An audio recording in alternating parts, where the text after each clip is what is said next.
کو बढ़ाते हुए हज़रत अबू हुरैरा इस बात के रावी हैं कि जिब्राइल अलैहिस्सलाम रसूल पाक सल्लल्लाहु अलैहि वसल्लम के पास आए और कहा कि आज अल्लाह ने आपको ये इजाज़त दी कि आप जो दुआ चाहें वो कबूल हो जाएगी, और ये तमाम पैगम्बरों की उनकी ज़िंदगी में एक दफ़ा मिली।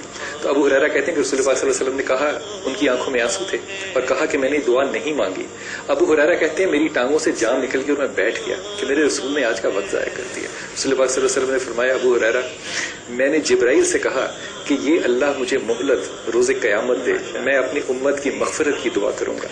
अब गौर कीजिए कि ये जो मोहब्बत है, मुझे लगता है कि ये एक्चुअली अल्लाह के रसूल ने हक जीत लिया कि अगर इतना केयरफुल रसूल सल्लल्लाहु अलैहि वसल्लम जो क़यामत के रोज़ का सोच रहे इस उम्मत का बनता है कि उन्हीं से मोहब्बत फरमाए। मैं आपको एक वाक़या यहाँ बिलाल हम सुनाना चाहेंगे। एक फारसी में शेर है कि 1000 दफ़ा भी अगर मैं अपना मुंह गुलाब से धोऊं तब भी मैं इस काबिल नहीं होता कि हुजूर का इसमें मुबारक ले सकूं। अदब का ये मकाम हमारे बुजुर्गों ने ये कायम करके दिखाया है। एक अदब का पहलू है कि कभी भी किसी सहाबी ने, आप नोट करेंगे कि हुजूर को या मोहम्मद कह के नहीं पुकारा, फर्स्ट नेम से किसी को कहने की जुर्रत नहीं हुई किसी सहाबी को, या रसूलल्लाह, या सैयदी, या मुर्शिदी, फिदाकुम वाबी, कुर्बान मेरे माँ बाप आप पे। इसका एक बहुत खूबसूरत वाकया जो अदब रसूल की इंतहा है माशाअल्लाह, कि एक पार्टीशन से पहले एक स्कूल में, हिंदुस्तान के एक स्कूल में कोई इंस्पेक्टर, एक दौरा था, मुख्तलिफ बाहर से लोग आए हुए थे, तो एक छोटे से बच्चे को खड़ा किया गया कि मुसलमानों के पैगंबर का नाम बताओ। मुसलमान बच्चा था, वो चुप हो गया। 10-12 साल का बच्चा होगा। तो उस्ताद बड़े हैरान होकर पूछते हैं, क्या तुमको मुसलमानों के नबी का नाम नहीं मालूम? सर मैं मुसलमान हूँ, मुझे मालूम है, बताओ क्यों? अब बच्चा चुप। बच्चे ने इजाजत मांगी कि सर मैं थोड़ी देर के लिए बाहर से होके आता हूँ। उस्ताद नाराज हुआ, उसको बहुत मारा और खून निकाल दिया उसका। इतनी देर में घंटी बज गई, कहा कि ठीक है मैं थोड़ी देर में आता हूँ, तुम हुजूर मुसलमानों के नबी का नाम याद करके रखो। थोड़ी देर के बाद जब वो उस्ताद वापस आते हैं, बच्चे से दोबारा पूछते हैं, तो बच्चा, उसने अपना खून बंद कर लिया होता है, थोड़ा सा उसके पानी के कतरे टपक रहे होते हैं उसपे से, तो बड़े अदब से हुजूर को इसमें मुबारक लेते हैं और साथ 99 इसमें मुबारक सुना देते हैं। उस्ताद दंग रह जाते हैं, शशतर रहते हैं, ये क्या मामला है? पहले तुमको नहीं मालूम था? तो सर मुझे मालूम था, लेकिन मेरे वालिद ने मुझे नसीहत की थी कि कभी हुजूर का नाम बगैर वुजू नहीं लेना। सर मेरा वुजू नहीं था, मैं आपसे इजाजत मांग रहा था कि मुझे वुजू करने दें, आपने मुझे इजाजत नहीं दी। शाह साहब बच्चा तो छोड़े, वो वालिद कहाँ है जो अपने बच्चे को ये कहेगा कि वुजू के बगैर ये नहीं, वुजू के बगैर हुजूर का नाम नहीं लेना। हमने ये नस्ल पैदा करनी है। याद रखिए, 2 जहानों की खैर है अदब रसूल में। यहाँ पे शक न डालें इस बात का कि शिर्क और बिदत है। कोई शिर्क और बिदत अदब रसूल में नहीं है। सहाबा कराम ने हुजूर के मुंह मुबारक संभाल के रखे हैं, वुजू का पानी गिरने नहीं दिया कभी। ये निस्बत जब तक अपने रसूल से कायम न करेंगे, और आज भी वही सुन्नत पूरी करनी पड़ेगी जो सहाबा की है। फिदाकुम वाबी या सैयदी रसूलुल्लाह, कुर्बान आप पे मेरे माल, मेरे जान, मेरी इज्जत, मेरी आबरू, मेरे बच्चे आप पे कुर्बान। वो हमारे रसूल जरूर हैं, लेकिन यकीन कीजिए हमने उनको अपना मुर्शिद नहीं माना, अपना माशूक नहीं बनाया। अल्लाह के रसूल को अपना माशूक बनाना पड़ेगा, इश्क करना पड़ेगा जुनून की हद तक। एक फॉर्मेलिटी में रसूल नहीं कि किताब देके चले गए हमको और हमने कुछ लॉज उनसे ले लिए, नहीं, ये निस्बत नहीं। हमारी वजूद का मंबर, महवर, हमारी सोचों का, फिक्रों का जुनून। एक साहबिया खातून, उनको जब इत्तला की गई है जिहाद में, गज़वे में, क्या आपका शौहर शहीद हो गया? कहते कोई बात नहीं, बेटा शहीद हो कोई बात नहीं, भाई शहीद हो कोई बात नहीं, मुझे बताओ अल्लाह के रसूल ठीक है, वो खैरियत से, तो उसके बाद कोई मुसीबत नहीं। क्या ये दर्जा, ये लेवल, ये मकाम। और इस औरत का नाम भी कहीं नहीं, किसी को पता भी नहीं कि ये कौन औरत है, ये कौन। एक सहाबी, एक सहाबिया, इमेजिन कीजिए, जब गज़वे बदर और इसी तरह के गज़वात के मौके पर जरूरत पड़ी कि मुसलमान सामान लेकर पहुंचे, तो अपने दूध पीते बच्चे को लेकर आ गए।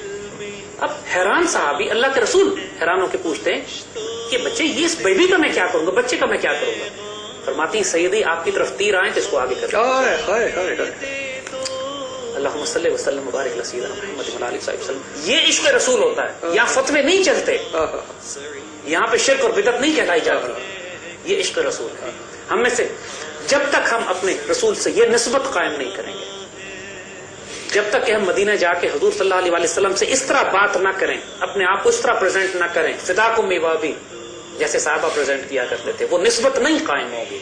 इसको शौरी तौर पर बिल्ड करना पड़ेगा। शाह साहब एक और जगह जो मुझे लगता है कि हमने बहुत वीक फुटिंग पे जहां हम खेल रहे हैं, कि रसूल पाक सल्लल्लाहु अलैहि वसल्लम ने अपनी चादर जो है वो सिर्फ 3 औरतों के लिए बिछाई, और अल्लाह के रसूल ने हुक्म दिया कि अपनी औरतों को मस्जिदों में लेके जाया करो। हमने उसी रसूल पाक सल्लल्लाहु अलैहि वसल्लम के हुक्म की खिलाफ वर्दी करनी शुरू कर दी। हमने अपनी ही औरतों को कमतर बना दिया। अब सहाबी ने कहा कि या रसूलल्लाह 2 बेटियों का जिक्र आया, तो कहा वो क़यामत के रोज मेरे होगा। तो एक सहाबी ने जल्दी से कहा या रसूलल्लाह मेरी एक बेटी है, कहा वो भी। اس پہ بلال ایک واقعہ دیکھیے، سیدہ عائشہ طاہرہ فرماتی ہیں ایک مرتبہ ایک عورت ان کے پاس آئی 2 بیٹیوں کے ساتھ، تو سیدہ عائشہ طاہرہ نے اس کو 3 کھجوریں دی اس عورت کو. اس عورت نے اپنی کھجور اپنے ہاتھ میں رکھی، ایک بیٹی کو دی، دوسری بیٹی کو دی، اور دونوں بیٹیوں نے وہ کھجوریں کھا لی. اور پھر اس سے پہلے کہ یہ عورت اپنی کھجور کھاتی، ان بیٹیوں نے اس سے یہ کھجور بھی مانگ لی. اب اس ماں نے کیا کیا کہ کھجور کو برابر 2 حصوں میں توڑا، ایک چھوٹی بچی کو دیا، دوسری بچی کو دیا. سیدہ عائشہ طاہرہ حیران ہو گئی اس انصاف پر اور اس پیار پہ جو ماں نے اپنی بچیوں کے ساتھ کیا. حضور سے جب بیان فرمایا تو حضور فرماتے ہیں حیران کیوں ہوتی ہو، اس عورت نے صرف اتنے سے عمل کی وجہ سے جنت کما لی.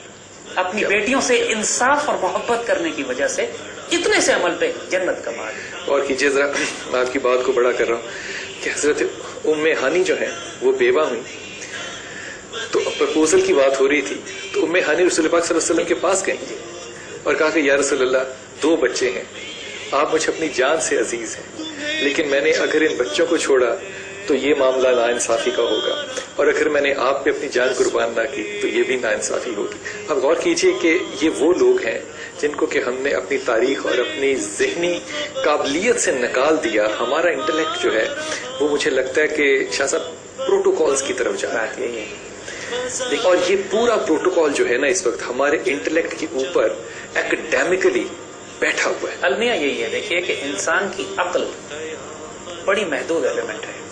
اللہ کے رسول اور اللہ سبحانہ و تعالیٰ کی معرفت، اللہ کے رسول کا عشق عقل سے نہیں قلب سے فیصلے کرتا ہے. علامہ اقبال نے جو علم اور عشق کا فرق بتایا ہے، علم گو کے آستاں سے دور نہیں مگر اس کی قسمت میں وہ حضور نہیں. جو عشق کی ایک جس نے کر دیا قصہ تمام، زمین و آسمان کو بے قرار سمجھا تمہیں، عقل نہیں پہنچ سکتی ہے. یہ سارے معاملات اب if but then else maybe شاید کہاں لکھا ہے، ان سے نہیں طے ہوتے. یہ جنون اور عشق کے معاملات ہیں، یہ محبت اور پیار کے تعلقات ہیں. یعنی اس وقت ان عورتوں کے حوالے سے دیکھیے اس قدر فریڈم، عزت، آبرو، لبرٹی عورتوں کو دے دی گئی کہ ایک خاتون، ایک نوجوان بچی، اس کا نکاح کر دیا اس کے والد نے اس کی مرضی کے بغیر. اس کا کانفیڈنس دیکھیے، سیدی رسول اللہ کے پاس آ کے کہتی ہیں سیدی مجھے یہ نکاح قبول نہیں ہے. سیدی فرماتے ہیں اگر تمہاری مرضی نہیں ہے میں اس نکاح کو ختم کرتا ہوں. پھر وہ صحابیہ فرماتی ہیں نہیں سیدی اب میں اس نکاح پر قائم ہوں، کیونکہ میں اپنے باپ کی مرضی مان لیتی ہوں، لیکن میں یہ ثابت کرنا چاہتی تھی کہ آپ نے، اللہ کے رسول نے ہمیں حق کیا دیا. کیا بہت شکریہ شاہ صاحب، آپ نے بہت قیمتی وقت میں سے وقت نکالا. ایک مجلس تھی اور حضرت سفیان بیٹھے تھے اور انہوں نے کہا یا رسول اللہ صلی اللہ علیہ وسلم مجھے صرف ایک ایسی نصیحت فرما دیجئے جو کہ میری زندگی کے لیے کافی ہو اور پھر مجھے اور کہیں نہ جانا پڑے. آپ نے ایک چھوٹا سا جملہ کہا، آپ نے کہا اللہ پہ ایمان لا اور پھر اس پہ جم جا، اس دعا کے ساتھ کہ اللہ ہمیں یہی ایمان، یہی کامل ایمان اس رمضان میں عنایت کرے. انشاءاللہ آپ سے کل پھر ملاقات ہوگی. السلام علیکم ورحمۃ اللہ وبرکاتہ.